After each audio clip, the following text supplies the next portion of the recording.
noite, galera do bem, amigos e amigas.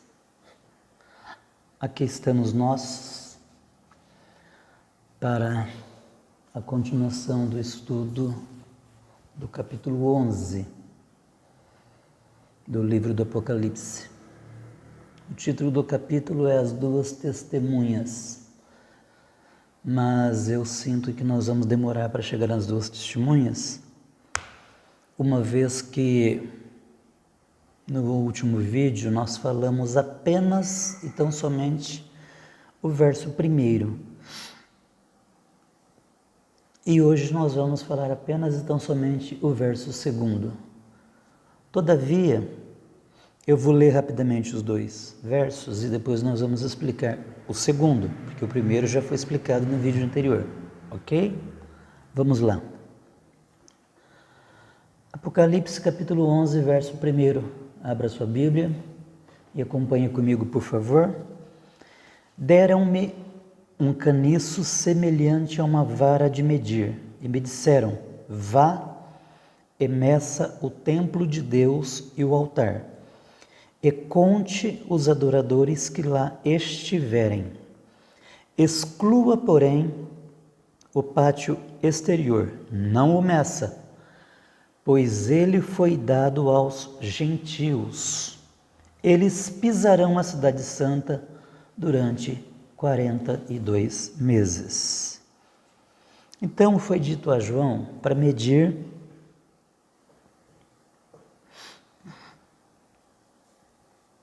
o templo, mas foi dito a João no verso 2: exclua, porém, o pátio exterior, não o meça. Então, isso pode significar que somente o lugar santo e o santo dos santos serão reconstruídos. Alguns arquitetos especialistas em profecias dizem que esses lugares poderiam ser reconstruídos sem atrapalhar o Domo da Rocha e a Mesquita de Al-Aqsa, que são de propriedade dos muçulmanos. Tal disposição permitiria que várias religiões compartilhassem o monte do templo. Pronto, o problema estaria resolvido, né? O possível significado de se compartilhar este ponto de vista religioso é que talvez não haja um muro ao redor do pátio exterior do templo. Sem o muro, os judeus e os muçulmanos seriam capazes de compartilhar o monte do templo. O templo era num monte, tá? Só para que você fique. Então é dito ao João para não medir o pátio exterior, porque ele foi dado aos gentios. Eles pisarão na cidade santa por 42 meses. Isso coincide com o que Jesus ensinou. Os gentios controlarão Jerusalém e o templo durante os últimos 3 anos e meio do período da tribulação. 3 anos, 3 vezes 12, 36, mais 6 meses, 36 mais 6, 42. 42 meses se refere a uma parte da grande tribulação. Vejam alguns números que são bastante interessantes. Há 56 nações islâmicas, cerca de 1,3 bilhão de pessoas, das quais 21 são nações árabes, cerca de 300 milhões de pessoas. A religião islâmica é a que mais cresce no mundo. e muitas vezes ela é controlada por militantes que querem impor suas crenças sobre o resto do mundo. Os 3 principais objetivos do islamismo são expulsar todos os ocidentais do Oriente Médio, exterminar os judeus, estabelecer um governo e religião islâmicos no mundo. Os militantes acreditam que todos os muçulmanos são soldados do exército de Alá, e que devem lutar ou, se não lutarem, devem sustentar financeiramente aqueles que lutam.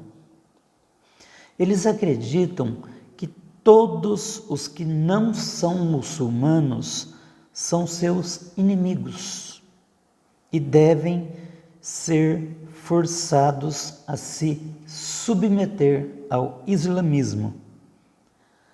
Todo o território que já está sob o domínio islâmico deve ser mantido sob o domínio islâmico ou recuperado para ele eternamente. Quando se tornam a maioria em um país, os muçulmanos devem controlar o governo. Os judeus são apenas moradores temporários de Jerusalém e de Israel. Pode haver paz temporária, de até 10 anos, entre o Islã e os outros, mas não haverá paz permanente. Não pode haver concessões aos quais não são muçulmanos. Todas as concessões feitas por não muçulmanos são sinal de fraqueza ou da vitória dos muçulmanos. Os muçulmanos podem assinar um tratado de paz temporária e quebrá-lo se isso trouxer alguma vantagem para a causa do Islã. E os muçulmanos estão em uma guerra santa até o dia do juízo final. Os muçulmanos acreditam que cristãos e judeus distorceram as Escrituras. Eles acreditam que a Bíblia está repleta de erros. Como mensageiro de Alá, Maomé corrigiu essa distorção e deu ao Islã o Alcorão. Os ensinamentos de Maomé substituem os de Jesus. Prestem bem atenção, tá? Os ensinamentos de Maomé substituem os de Jesus e de todos os outros. O Islã é a única religião verdadeira e tem por objetivo substituir todas as outras. Os muçulmanos devem fazer mais boas obras do que más, ou ter a morte de um mártir para serem salvos. Eles acreditam em salvação pelas obras. E todos os judeus são amaldiçoados. Os membros mais radicais do Islã não acreditam em uma sociedade civil. Eles negam as liberdades básicas, tais como direitos humanos, direitos civis e direitos das mulheres. E de pronto justificam a matança de homens, mulheres e crianças inocentes para promoverem a sua causa. Vamos lá, prestem atenção agora que é bem interessante. Os muçulmanos adoram o Deus da lua de Meca, chamado Alá. Os muçulmanos dizem que Alá não é amor, mas os cristãos dizem que Deus é amor. Os muçulmanos dizem que Alá não é pai, mas os cristãos chamam Deus de pai. Os muçulmanos dizem que Alá não pode ser conhecido pessoalmente, mas os cristãos dizem que podem conhecer a Deus de forma pessoal. Os muçulmanos dizem que Alá fez uma aliança com Abraão para dar a terra prometida aos descendentes de Ismael. Mas cristãos e judeus dizem que Deus fez uma aliança com Abraão para dar a terra prometida a Isaque e seus descendentes. Os muçulmanos dizem que Jesus foi criado do pó, como Adão, mas os cristãos dizem que ele nasceu de uma virgem. Os muçulmanos dizem que Jesus foi um mensageiro de Deus, mas os cristãos dizem que Jesus é o Filho de Deus. Os muçulmanos dizem que Judas Iscariotes morreu numa cruz, mas os cristãos dizem que foi Jesus. Os muçulmanos dizem que seus pecados podem ser perdoados, mas para isso eles precisam matar um infiel, não muçulmano, é claro. Os muçulmanos acreditam em um Messias chamado Mahdi, mas os cristãos dizem que o Messias é Jesus. Os muçulmanos dizem que o Messias será descendente de Maomé, mas cristãos e judeus dizem que ele será descendente do rei Davi. Os muçulmanos dizem que o Messias reinará sobre a terra por 7 anos e morrerá. Mas os cristãos dizem que será por 1000 anos e que ele nunca morrerá. Os muçulmanos dizem que o Messias conquistará Israel, mas a maioria dos cristãos e judeus dizem que ele resgatará Israel. Conquistar e resgatar são diferentes, ok? Os muçulmanos acreditam em uma grande guerra no final da era conhecida como mãe de todas as batalhas. Mas os cristãos a chamam de Batalha do Armagedon e os judeus a chamam de a Batalha de todas as batalhas. Aqueles que dizem que todas as pessoas adoram o mesmo Deus precisam tirar a cabeça da areia. Jerusalém é considerada a cidade santa por cristãos, judeus e muçulmanos. Entre outras coisas, os cristãos consideram-na santa porque Jesus foi crucificado ali. Os judeus consideram Jerusalém uma cidade santa porque seu templo estava localizado ali. E os muçulmanos a consideram santa porque acreditam que Maomé subiu aos céus dali de Jerusalém. Os muçulmanos adoram a Deus na sexta-feira. Os judeus adoram a Deus no sábado. E os cristãos o adoram no domingo. Está sendo seriamente considerada a proposta de que esses 3 grupos compartilhem o monte do templo. Cada grupo adorando a Deus em um dia diferente. Mas os cristãos precisam estar cientes de que os militantes muçulmanos cantam. Prestem atenção na letra da música. Depois de nos livrarmos das pessoas do sábado, no caso, os judeus, vamos nos livrar das pessoas do domingo, no caso, os cristãos. Então,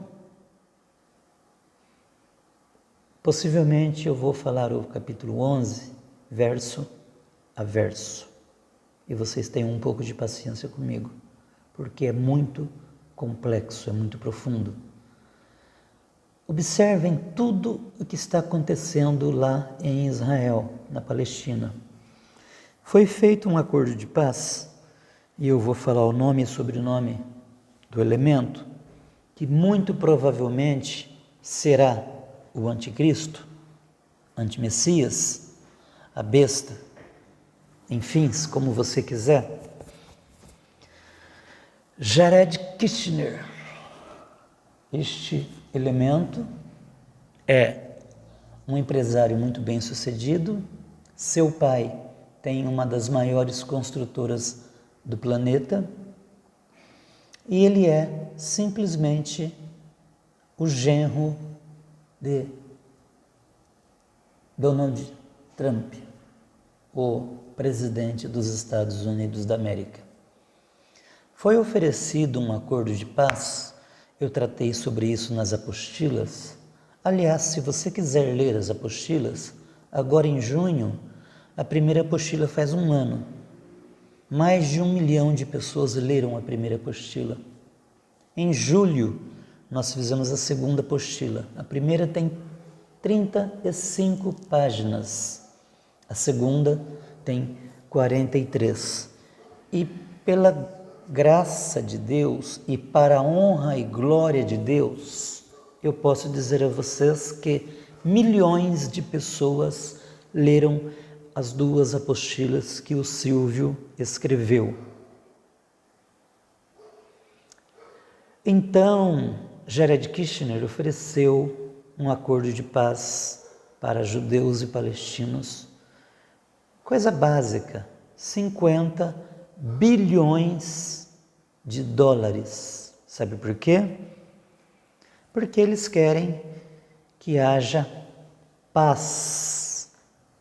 Todavia, a Bíblia é muito clara neste particular.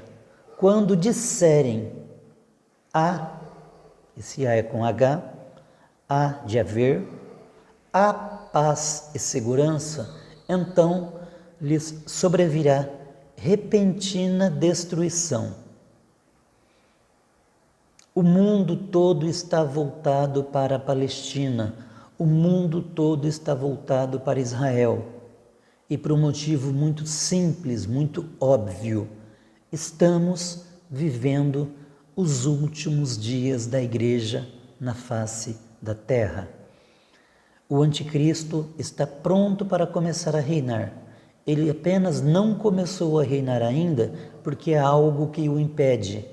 O Espírito Santo que está aqui, o Consolador enviado por Jesus, quando ele prometeu: eu subirei aos céus, mas não vos deixarei órfãos, enviarei outro Consolador que estará convosco.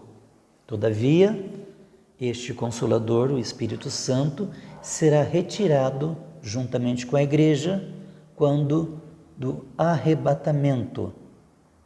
Nessa ocasião, metade da igreja subirá, a outra metade ficará aqui para ser testemunha do que aconteceu.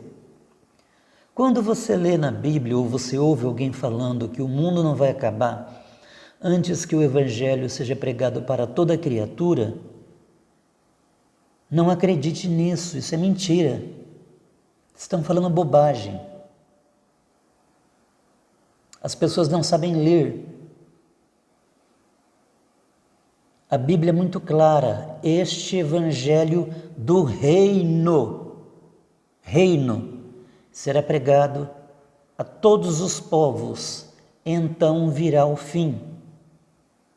Nós estamos vivendo ainda o Evangelho da graça. Não precisa que a última pessoa do planeta seja evangelizada para que Jesus volte.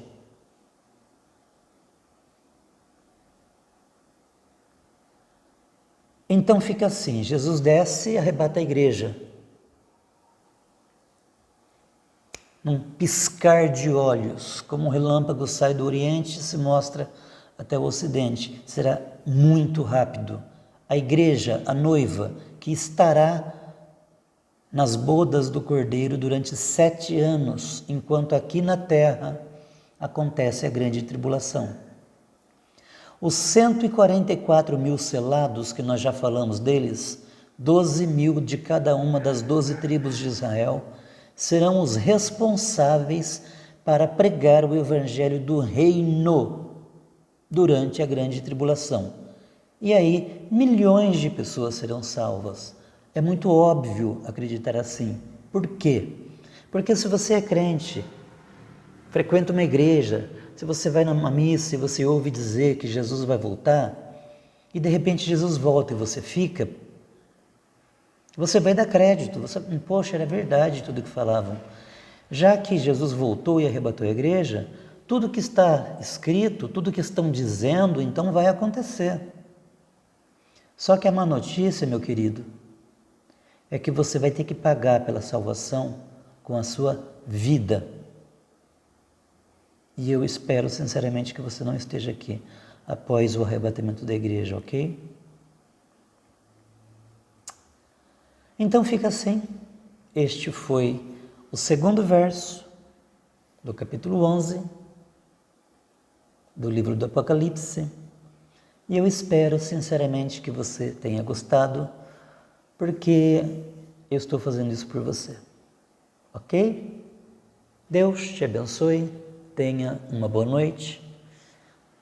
São 8h15 da sexta-feira, dia 29 de maio, o último dia útil de maio. E eu estou gravando agora o vídeo de amanhã às 19 horas. Eu poderia estar agora em qualquer lugar que eu quisesse, mas eu estou no meu trabalho, sabe desde que hora? Desde as 7h30 da manhã. Eu nem fui em casa almoçar. Eu não jantei e aqui estou eu, de cara limpa, falando a palavra de Deus para você. Sabe por quê? Porque Deus me incumbiu, Deus me deu esta responsabilidade. E se eu, frágil e pequeno como sou, conseguir livrar uma alma do inferno, além da minha, é claro, eu estou bem. Porque a Bíblia diz que uma alma vale mais que o mundo inteiro. Fiquem com Deus e até o próximo vídeo, se Deus quiser e vivermos.